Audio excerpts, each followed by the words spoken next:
Je vais vous montrer aujourd'hui comment on utilise les boutons avec ESP Home. Alors, comment on a déjà configuré le bouton flash sur la carte, donc on le reverra rapidement. Ensuite, je vous montrerai comment brancher ce type de module bouton hein, qui s'achète comme cela par 5.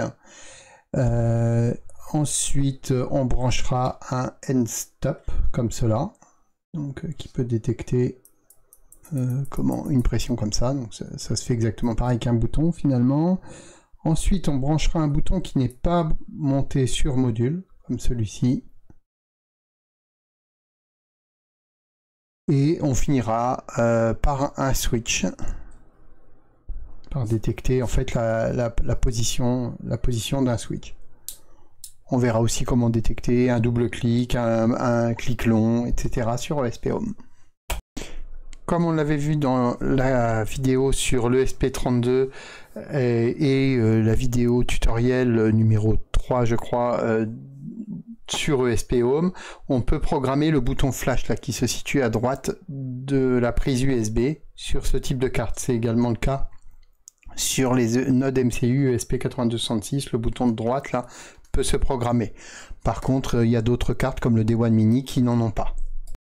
Alors le code qu'on avait utilisé pour le faire fonctionner, c'est celui-là. Donc comment on utilise un binary sensor, donc il peut prendre vrai ou faux, la valeur vrai ou faux.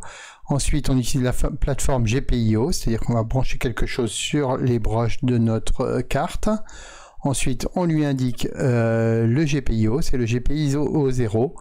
Ensuite on dit qu'il n'y a pas de résistance pull-up, j'y reviendrai plus tard. Il est inversé, son nom, ça c'est pour l'interface, il va s'appeler boot button, et son ID c'est pour le réutiliser ailleurs. Donc voilà ce que ça donne au niveau de l'interface web server. Si j'appuie dessus, il passe à on, je le relâche, il passe à off. Ensuite, on a ce genre de module là qui est monté donc sur une petite carte avec les résistances qu'il faut. Ils sont vendus généralement par 5, vous voyez, 1 € les 5, c'est pas très cher, 2 €. Et ils sont assez faciles à brancher, hein. Il y a un plus, un moins, enfin le VCC, le GND et le signal. Donc moi j'ai branché ce bouton sur le GPIO 13, donc voici mon code, hein, c'est toujours pareil, on utilise la plateforme GPIO, je mets le GPIO 13, on n'a pas forcément besoin de la résistance pull-up, j'en parlerai plus tard, donc on ne l'inverse pas, ça c'est pour la valeur, si la valeur est inversée à off et à on, du coup vous pouvez faire inverted, true ou false, et je lui donne le même nom.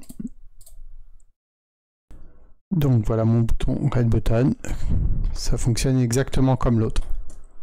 Donc vous voyez, si j'avais pas mis inverted, à ce moment-là, il serait à on maintenant, et quand j'appuierai dessus, il serait à off.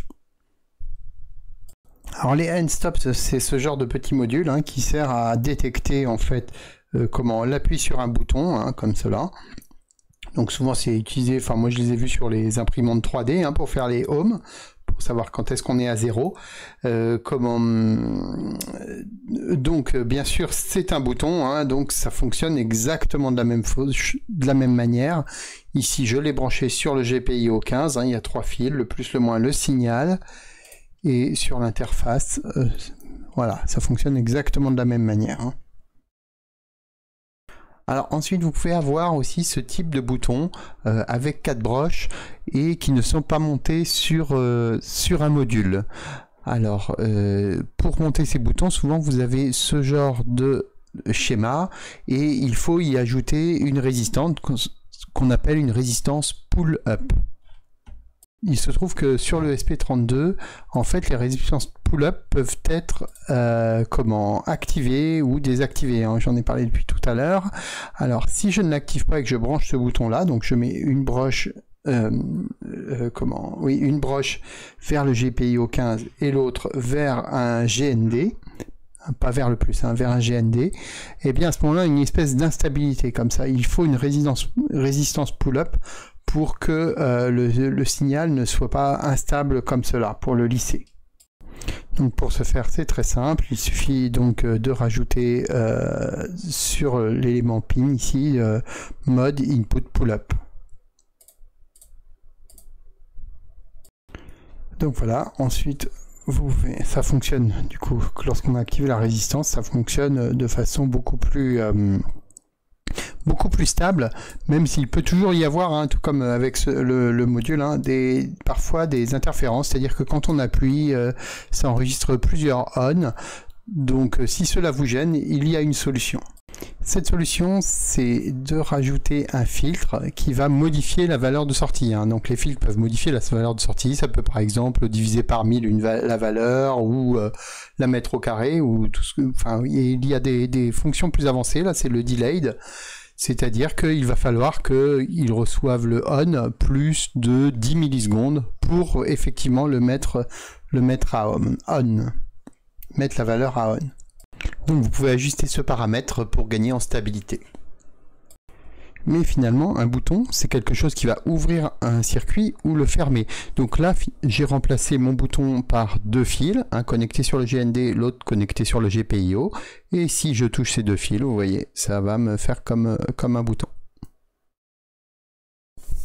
De la même façon, je peux mettre un interrupteur comme ça au bout de mes fils et on va détecter la position de mon interrupteur. Maintenant, je vais vous montrer quels sont les triggers qui peuvent être associés au bouton et plus généralement même au binary sensor, hein. Donc si je vais dans la doc, on va voir qu'il y en a trois assez basiques qui sont on press, on release et on state. Donc on press quand on appuie dessus, quand on le relâche et quand l'état change. Donc pour vous illustrer ça, j'ai fait un petit code. Donc à chaque fois, on va afficher dans le log, hein, sur la partie droite, on press si on appuie, on release si on relâche et on state quand ça change. Donc voilà la démonstration. Donc à chaque fois, on state est appelé et sinon on a on press et on release. On a également un événement onClick qui va nous permettre de définir une durée minimum et une durée maximum sur lequel le bouton est appuyé. Donc j'ai fait ce code là. Donc minimum 50 millisecondes, 350 millisecondes, ça va être un short click. Et au-delà de 350 jusqu'à 2 secondes, ça va être un long click. Voilà, démonstration. Short click. Long click. Pour finir, un petit mot sur les composants boutons, parce que peut-être que vous êtes arrivé là si vous cherchiez de la documentation sur ESP Home, et effectivement on peut faire un generic output button ici. Alors ça se présente exactement de la même façon, c'est-à-dire qu'on va d'abord déclarer un output, et ensuite on va utiliser le GPIO, et on va le mettre ici, on va indiquer sa broche, et ensuite on va y associer un bouton qui va être lié donc à l'output. Vous voyez ici il y a un ID et ici on définit l'output.